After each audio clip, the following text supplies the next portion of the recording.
Hey, once again, Big Papa Rudy here.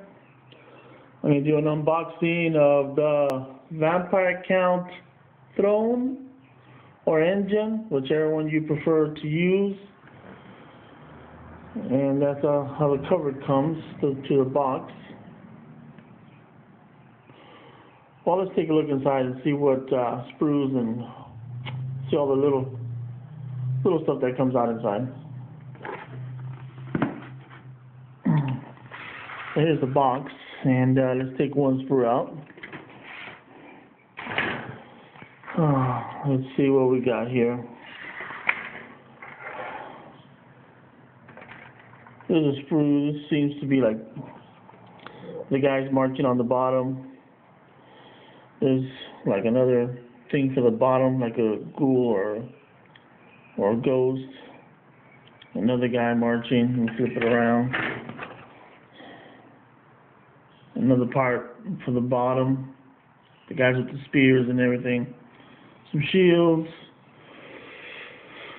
more pieces to the throne in the back. The guys on the horses, and the other guys coming behind. Another horse bit. Another horse bit. Another side of the horse, and if we flip it around, we catch the banshee, another banshee, a head of another skeleton. That's the head of a vampire.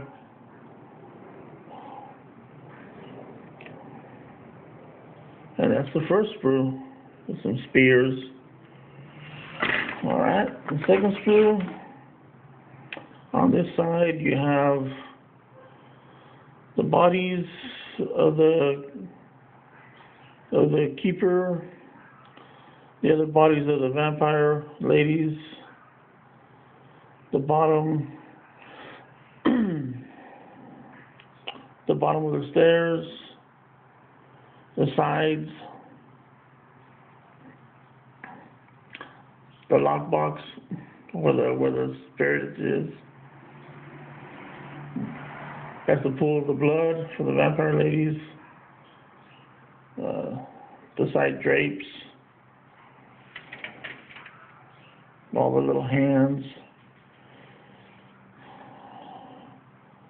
Skeleton bodies. Flip it around. That's a little cool piece right there, the skeleton for the side, for the front.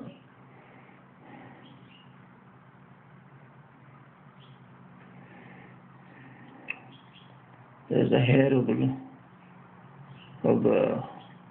ghoul guy. Flip it around.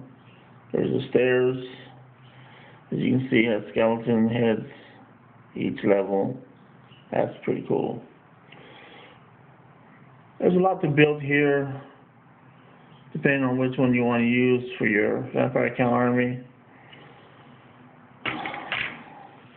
It looks like one of those models that you might have to paint and then put together if you really want to get all the little details and all the little nooks and cracks. And here's the last sprue with lanterns and some shields. Another horse guy. That's the front gate for the engine. And there's the back part. Another banshee. And this is the base, just a chariot base. And then the rules, not the rules, but the instructions on how to put it together. It's like look at that, that thing just folds up and down like a big old blanket, depending on which one you want to build. That's a lot of stuff. And it's 3 sprues in the box, the chariot base, and your instructions. So it is a lot. It's a lot of little things to put together. A lot of little things that you're gonna have to do it. So if you want to paint it separate, that's what I'm going to do. And I'm going to try to magnetize it so I can run both of them and see how, but that's going to be a challenge there. So we'll see how it comes out, and once I'm done building it, and painting it, I'll show you guys again. So thank you for watching. Subscribe, leave me a comment, see what you think about it. Share it, like this video, and I'll catch you on the next one. Later.